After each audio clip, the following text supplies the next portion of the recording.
Source. All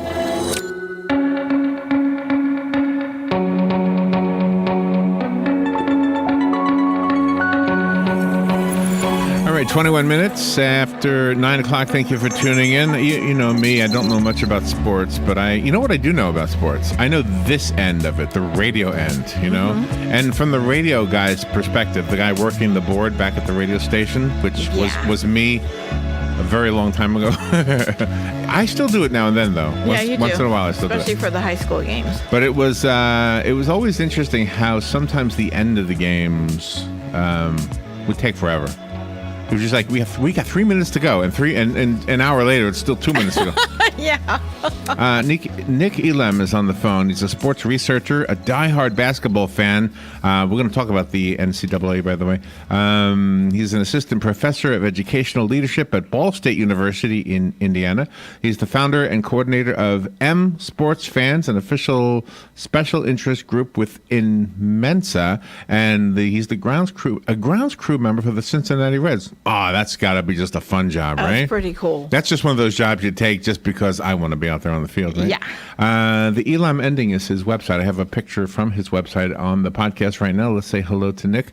Good morning, Nick. How are you? I'm doing great. How are you? I'm okay. Are you in Indiana right now? I am. I'm back in Indiana. I was actually in Cincinnati for the weekend working some Reds games, and I'm actually glad I'm not working the Reds game today because we've got a lot of snow here in the Midwest. You're no kidding. You have snow right now? Wow. Oh, yeah. Wow. Oh, yeah. Nice. That is amazing. Wow. I knew a guy who went to Ball State, by the way. Wait a minute. What's the town it's actually in?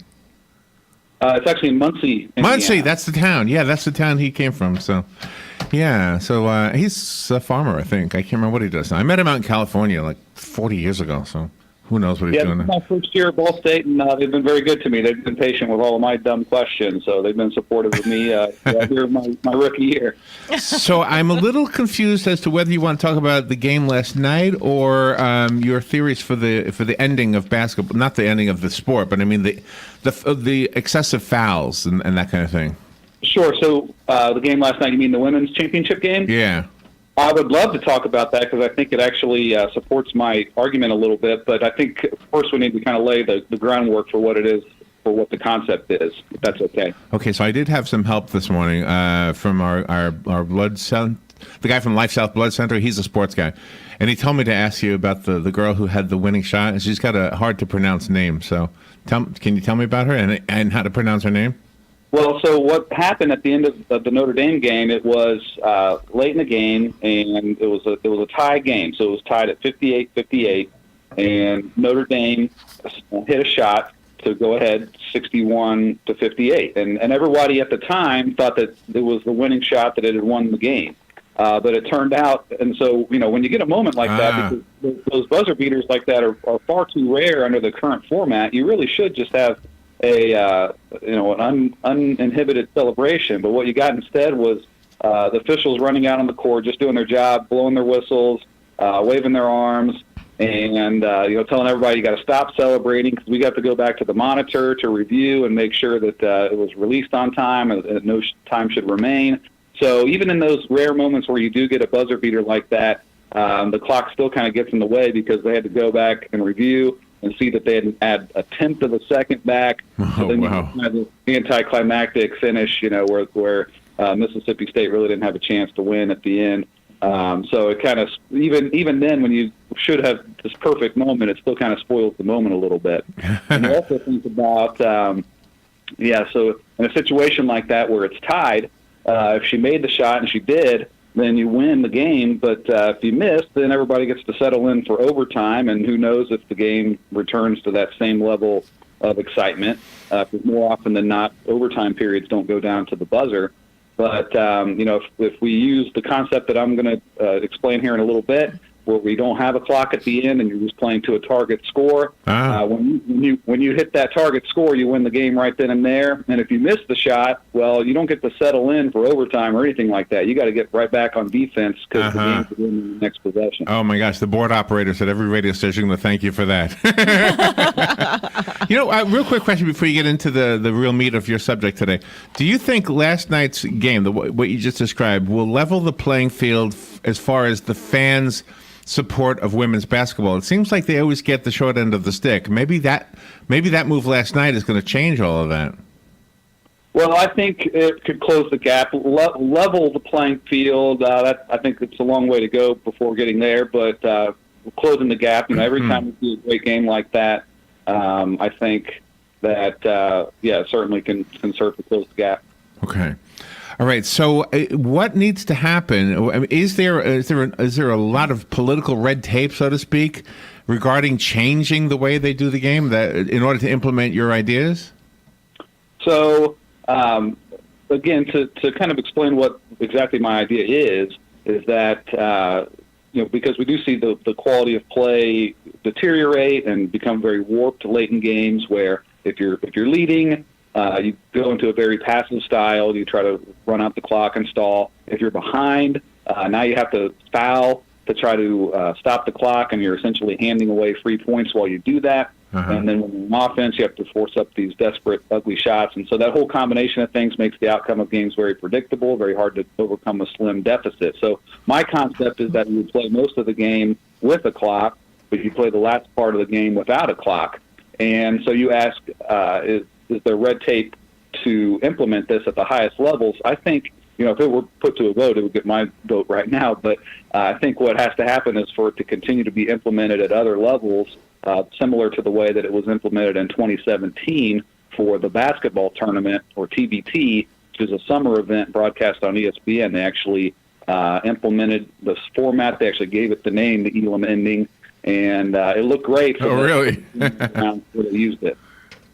So it does. You mentioned ESPN. Does TV dictate in some ways how the game is played? Because I know it does with football. I know that from when we do radio, and there's also TV coverage. It's very different than when there is no TV coverage. Yeah, so they do have like media timeouts for games that are played at the highest level in men's college basketball. It's every 4 minutes, and so that's part of the reason why I think that you would shut off the clock after that 4-minute mark. You would still get all of your media timeouts, and then you would come back from that last media timeout, and there wouldn't be a clock anymore. You play the last part without a clock, and there'd be no advantage to manipulating the clock, and then you could real basketball for that final stretch. And it just seems like that's bad form. I mean, both teams play their hearts out during the majority of the game, and all of a sudden in the past few minutes, it's almost as if they try to cheat to win.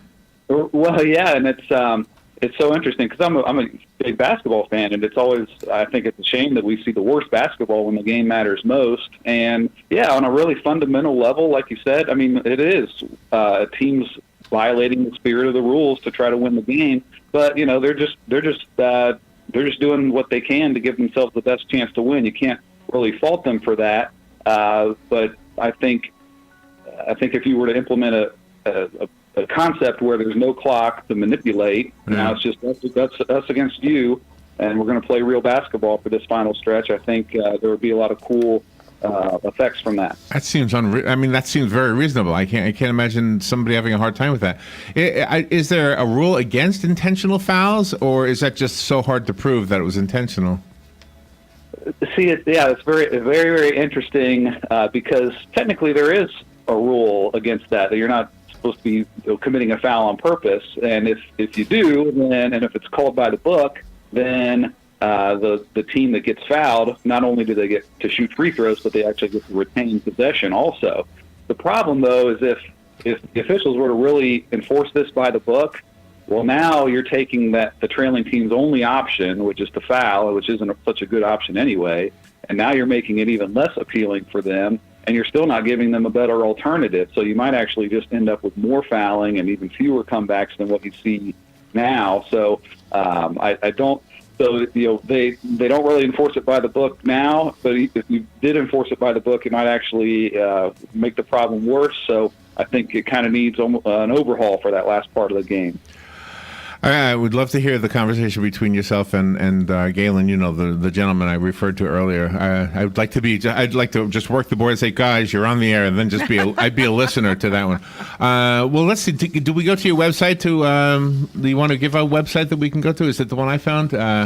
What is it? TheTournament.com?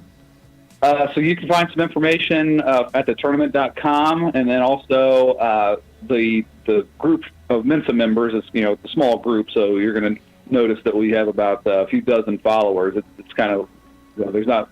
That wasn't the idea, was to get this huge following. But if you go to msportsfans.org, then you can see some different blogs and things like that about this particular concept. And you are a member of Mensa, so congratulations, sir.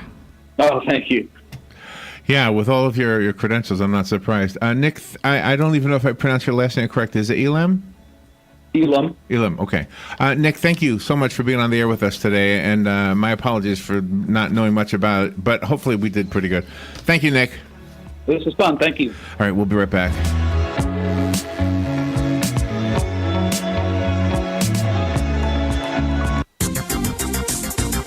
The weather is brought to you by myfwc.com. Safe boating is no accident on this Monday. Times of clouds and sun with a shower or thunderstorm in spots in the afternoon, but mainly dry along the coast. The high 81 at the coast, 86 inland.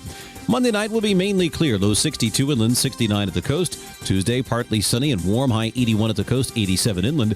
Wednesday, sunshine, some clouds and warm. High 82 to 86. From the Florida weather.